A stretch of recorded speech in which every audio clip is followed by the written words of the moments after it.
യുദ്ധങ്ങൾ ഇന്ന് കേവലം അതിർത്തികളിലെ വെടിയൊച്ചകളിൽ മാത്രം ഒതുങ്ങുന്നതല്ല. തോക്കുകളേക്കാളും മിസൈലുകളേക്കാളും വേഗത്തിൽ സഞ്ചരിക്കുന്ന വ്യാജ വാർത്തകളും ഡിജിറ്റൽ യുദ്ധമുറകളും ആധുനിക ലോകത്ത് വലിയ വെല്ലുവിളിയാണ് ഉയർത്തുന്നത്. പശ്ചിമേഷ്യയിൽ ഇസ്രയേലും അമേരിക്കയും ഇറാനും തമ്മിൽ നിലനിൽക്കുന്ന അതിരൂക്ഷമായ സംഘർഷങ്ങൾക്കിടയിൽ യുണൈറ്റഡ് അറബ് എമിറേറ്റ്സ് സ്വീകരിച്ചിരിക്കുന്ന കർശനമായ നിയമ നടപടികൾ ലോകശ്രദ്ധ ആകർഷിക്കുകയാണ്.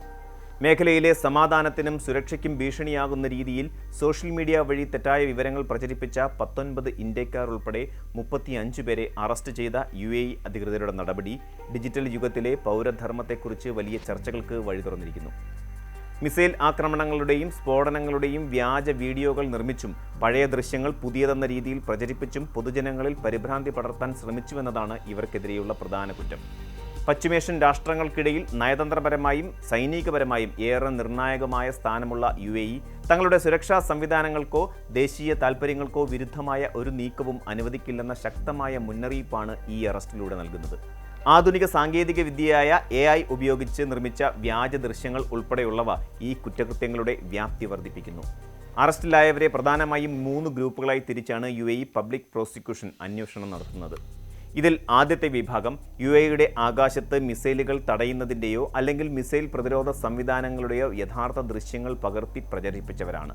സാധാരണഗതിയിൽ ഇതൊരു വാർത്താ ചിത്രീകരണമായി തോന്നാമെങ്കിലും യുദ്ധസമയത്ത് ഇത്തരം ദൃശ്യങ്ങൾ രാജ്യത്തിൻ്റെ പ്രതിരോധ കവചങ്ങളുടെ സ്ഥാനവും ശേഷിയും ശത്രുക്കൾക്ക് ചോർത്തിക്കൊടുക്കുന്നതിന് തുല്യമാണെന്ന് അധികൃതർ ചൂണ്ടിക്കാട്ടുന്നു.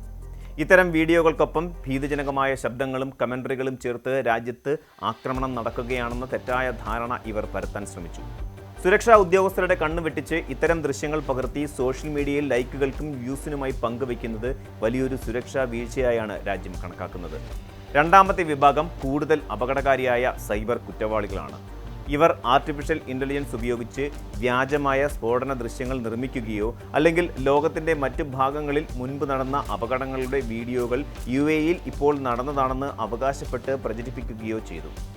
പ്രശസ്തമായ കെട്ടിടങ്ങളും വിനോദസഞ്ചാര കേന്ദ്രങ്ങളും തകർക്കപ്പെടുന്ന രീതിയിലുള്ള ദൃശ്യങ്ങൾ നിർമ്മിച്ച് പ്രചരിപ്പിക്കുന്നത് രാജ്യത്തിൻ്റെ സാമ്പത്തിക ഭദ്രതയെയും ടൂറിസം മേഖലയെയും തകർക്കാൻ ലക്ഷ്യമിട്ടിട്ടുള്ളതാണെന്ന് UAE attorney general Hamad Saif Al Shamsi വ്യക്തമാക്കി.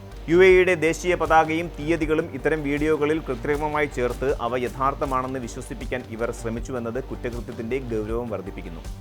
മൂന്നാമത്തെ വിഭാഗം രാഷ്ട്രീയമായ പ്രത്യാഘാതങ്ങൾ ഉണ്ടാകുന്ന പ്രചാരണങ്ങളിൽ ഏർപ്പെട്ടവരാണ്. ഇറാൻ പോലെയുള്ള അയൽ രാജ്യങ്ങളുടെ സൈനിക നടപടികളെയും അവരുടെ നേതൃത്വത്തെയും പുകഴ്ത്തുകയും UAEയുടെ നയങ്ങൾക്ക് വിരുദ്ധമായ ആശയങ്ങൾ പ്രചരിപ്പിക്കുകയും ചെയ്തവരാണ് ഇതിൽ ഉൾപ്പെടുന്നത്.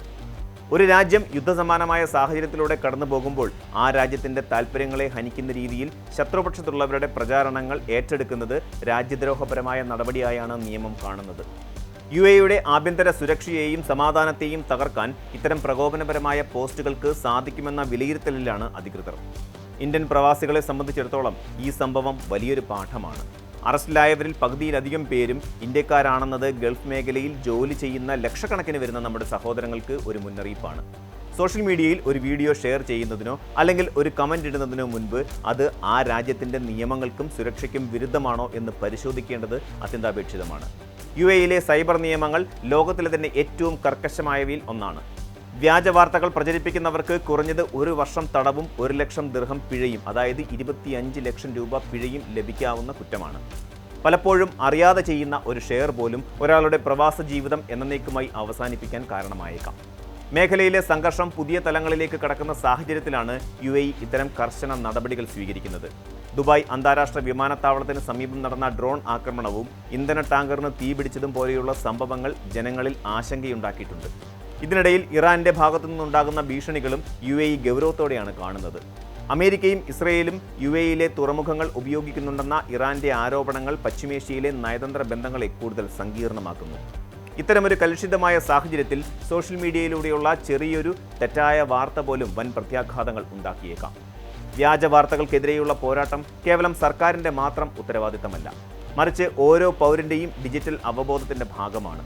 സോഷ്യൽ മീഡിയ എന്നത് അഭിപ്രായ സ്വാതന്ത്ര്യത്തിനുള്ള ഇടമാണെങ്കിലും അത് മറ്റൊരാളുടെയോ അല്ലെങ്കിൽ ഒരു രാജ്യത്തിൻ്റെയോ സുരക്ഷയെ ബാധിക്കുമ്പോൾ അവിടെ സ്വാതന്ത്ര്യം അവസാനിക്കുന്നു. ഡിജിറ്റൽ ലോകത്ത് നാം ഓരോരുത്തരും ഓരോ റിപ്പോർട്ടർമാരായി മാറിക്കൊണ്ടിരിക്കുന്ന കാലഘട്ടത്തിൽ സത്യസന്ധമായ വിവരങ്ങൾ മാത്രം കൈമാറാൻ ശ്രദ്ധിക്കേണ്ടതുണ്ട്. ആർട്ടിഫിഷ്യൽ ഇന്റലിജൻസ് പോലെയുള്ള സാങ്കേതിക വിദ്യകൾ മനുഷ്യന്റെ സർഗാത്മകതയ്ക്ക് വേണ്ടിയാകണം ഉപയോഗിക്കേണ്ടത്, അല്ലാതെ വിദ്വേഷവും ഭീതിയും പടർത്താനല്ല. UAE സ്വീകരിച്ചിരിക്കുന്ന ഈ നടപടി ലോകത്തിന് തന്നെ ഒരു മാതൃകയാണ്. വിവര സാങ്കേതിക വിദ്യ ദുരുപയോഗം ചെയ്ത് അരാജകത്വം സൃഷ്ടിക്കാൻ ശ്രമിക്കുന്നവർക്കുള്ള ശക്തമായ താക്കീതാണിത്. പ്രവാസികൾ ഓരോരുത്തരും ആതിഥേയ രാജ്യത്തിന്റെ നിയമങ്ങളെ ബഹുമാനിക്കാനും അവിടുത്തെ സമാധാന അന്തരീക്ഷം നിലനിർത്താൻ സഹകരിക്കാനും ബാധ്യസ്ഥരാണ്. സോഷ്യൽ മീഡിയയിൽ കാണുന്നതൊക്കെയും സത്യമാണെന്ന് വിശ്വസിക്കുന്നതിന് മുമ്പ് അവയുടെ സോഴ്സ് പരിശോധിക്കാനും ഔദ്യോഗിക വിവരങ്ങൾക്കായി കാത്തിരിക്കാനും നാം ശീലിക്കണം. അനാവശ്യമായ ആകാംക്ഷയും ലൈക്കുകൾക്ക് വേണ്ടിയുള്ള ആവേശവും അത്യന്തം അപകടകരമായ നിയമക്കുരുക്കുകളിലേക്ക് വഴിമാറുമെന്ന് ഓർമ്മിപ്പിക്കുകയാണ് ഈ അറസ്റ്റുകൾ. ഒരു ക്ലിക്കിലൂടെ നാം പങ്കുവയ്ക്കുന്ന വിവരങ്ങൾ സ്നേഹവും സമാധാനവും പടർത്തുന്നതാകട്ടെ, അല്ലാതെ ഭയവും വെറുപ്പുമല്ല. കൂടുതൽ വാർത്തകൾക്ക് news 18 Keralam YouTube channel subscribe ചെയ്യുക.